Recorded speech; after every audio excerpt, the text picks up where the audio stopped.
Assalamualaikum warahmatullahi wabarakatuh.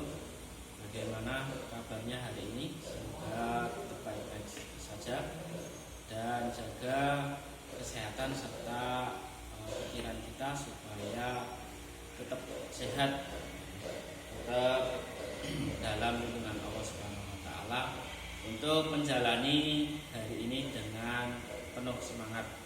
Dan hari ini sudah memasuki bulan Agustus, di mana bulan Agustus adalah Dirgahayu Kemerdekaan Republik Indonesia. Sehingga kita sebagai generasi muda harus tetap semangat untuk dapat melanjutkan kemerdekaan Indonesia untuk menjadi negara Indonesia yang kuat dan berdaulat. Baik, untuk pertemuan kali ini saya akan menerangkan mengenai sistem pelumasan pada sepeda motor. Sepeda motor kali ini yang banyak digunakan adalah sepeda motor 4 tak ya. Untuk sepeda motor 4 tak mari kita lihat lebih jelas mengenai konstruksi sistem pelumasan ya. Baik, kita lihat di sebelah kiri mesin dari blok mesin itu ya seperti ini. Nah, di sini ada magnet, kemudian ada gear ya. Di sini gear satu, ini gear. Nah, yang untuk yang diperjelas adalah ini. Fungsi dari gear ini adalah ya, menggerakkan pompa oli ya, sehingga pompa oli digerakkan oleh mekanisme untuk poros engkol ini dan memutarkan kopling, kemudian memutarkan tensioner dan memutarkan gear untuk pompa oli. Jadi seperti ini. Nah, ketika ini berputar, maka pada bagian blok mesin sebelah kanan juga akan menggerakkan pompa oli. Nah, untuk pompa oli di sini bisa kita lihat ya, di blok mesin sebelah kanan. Di sini bisa kita lihat untuk mekanisme dari pompa oli ya, perhatikan baik. Ini ada bagian untuk pompa olinya seperti ini ya. Ya, kita lihat untuk pompa oli. Nah, pada sepeda motor Honda 2 tak menggunakan sistem gear untuk pompa olinya ya. Nah, seperti ini.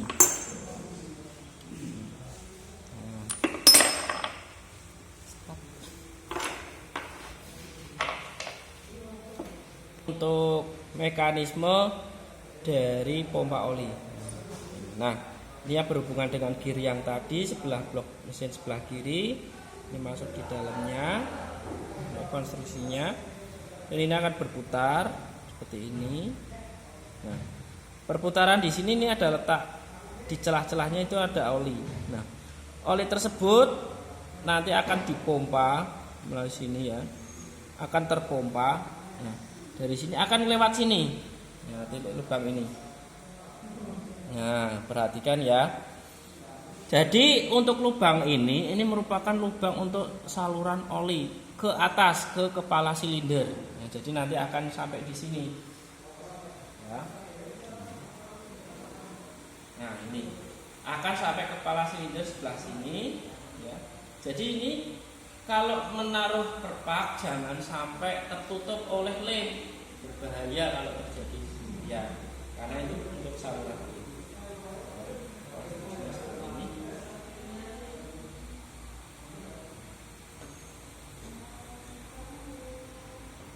Nah, kalau sudah perhatikan ya, nanti akan ini ya.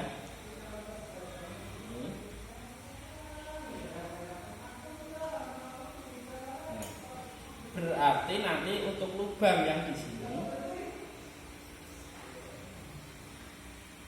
nah seperti ini kita lihat lebih jelas. Nah, nanti lubang ini akan di sini. Nah, ketika lubang ini sampai ke sini, maka akan diteruskan oleh baut yang ini sampai kepala silinder, nanti akan tembus. Nah, jadi pada baut pada kepala sindir yang panjang ini, di sini nanti akan ada aliran oli, ya, aliran oli. Jadi ini perlu diperhatikan, karena di sini untuk aliran oli, ya, sampai di sini. Nah, nanti pada bagian penutupnya di sini, nah, seperti ini nanti akan berbeda sendiri bautnya. Biasanya memakai baut yang berwarna kuning atau jenis kuningan. Seperti ini untuk aliran dari konstruksi oli pada mesin patak.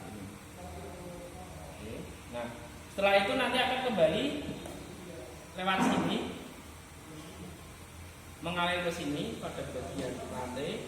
Jadi nanti akan masuk ke dalam ruang katup, kemudian akan kembali lagi ke sini. Oli nanti akan kembali lagi ke sini. Masuk ke sini nanti akan kembali. Kemudian dari sini akan dipompa kembali oleh ini. Gear pompa oli. Nah, seperti itu. Seperti itu dan seterusnya siklusnya untuk oli yang mengalir sampai ke kepala silinder, ya. Nah, dari paparan yang sudah dijelaskan, maka kita perlu mengetahui sebenarnya syarat dari oli itu sendiri seperti apa sih yang dapat memenuhi kebutuhan mesin patak. Nah, yang jelas pertama, oli tersebut harus mampu melapisi permukaan, ya, melapisi permukaan dan menghindari antar gesekan benda-benda, ya, bukan menghindari, maksud saya mengurangi gesekan sehingga hubungan atau pertautan antara komponen dengan komponennya itu akan semakin lancar. Nah, kemudian jika letak oli pada silinder, blok silinder, maka fungsi oli di sini juga sebagai perapat supaya ketika terjadi ledakan, kompresi, ya, kompresi, kemudian ada ledakan, gas yang dihasilkan itu tidak bocor ke sampingnya, seperti ini. Maka fungsi oli juga sebagai perapat, ya. Jadi yang pertama melapisi komponen, yang kedua adalah sebagai perapat di antara komponen-komponen. Contohnya adalah, ya, ketika terjadi ledakan, gasnya tidak lewat ke samping-sampingnya, ya, atau sedikit lewatnya karena sudah ditahan oleh oli yang melapisi pada bagian piston. Kemudian fungsi yang berikutnya adalah kalau sudah di sini juga oli berfungsi sebagai pendingin, ya, pendingin. Nah, selain dari syarat sirip-siripnya, sirip-siripnya seperti ini, pendingin udara, di bagian dalam ada oli yang juga berfungsi sebagai pendingin. Jadi mengalirkan panasnya,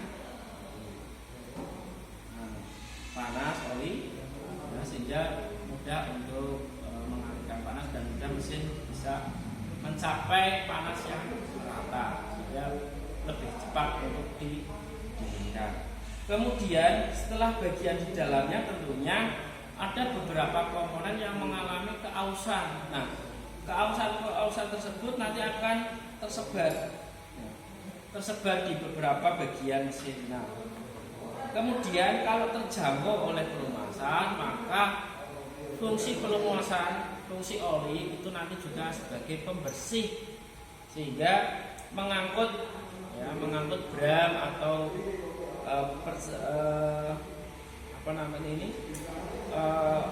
hasil dari pengikisan komponen-komponen nanti akan terkumpul di bagian bawah sehingga fungsi oli yang berikutnya adalah sebagai pembersih atau pembersih.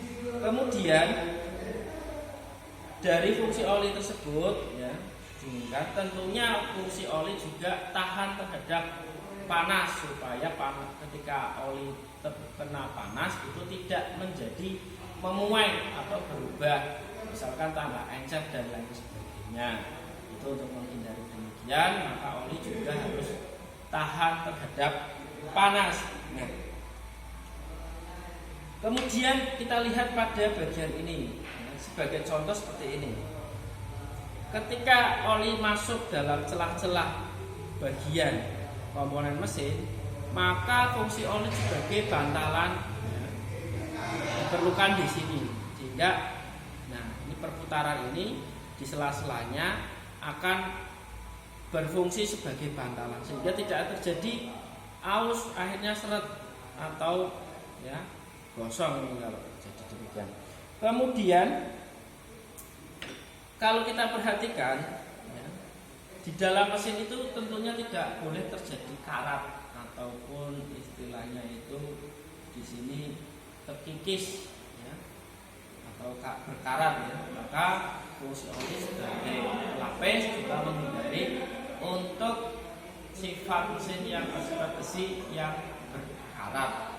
Untuk menghindari demikian, maka oli ditambahkan zat aditif untuk menghindari mesin mengalami berkarat atau oksidasi dengan air atau oksigen. Nah, berikutnya untuk fungsi-fungsi dari oli, silakan dirangkum menjadi satu untuk kemudian nanti dipelajari kembali untuk pemahaman mengenai fungsi oli dan syarat-syarat apa saja yang harus terkandung di dalam oli. Karena seperti yang kita ketahui, oli itu ada beberapa macam, antara lain oli sintetis dan oli mineral. Oli sintetis tentunya sudah ditambahkan dengan beberapa zat aditif yang mampu melebihi kemampuan dari oli mineral. Baik, seperti itu. Untuk berikutnya nanti akan dilanjutkan mengenai berbagai macam merek oli, kemudian spesifikasi oli yang ada di pasaran dan yang biasa digunakan di bengkel ataupun untuk pembelajaran di lingkungan sekitar kita. Baik, sementara itu dulu dari saya. Terima kasih. Jangan lupa untuk jaga kesehatan dan keimanan tentunya. Saya cukupkan. Terima kasih. Assalamualaikum warahmatullahi wabarakatuh.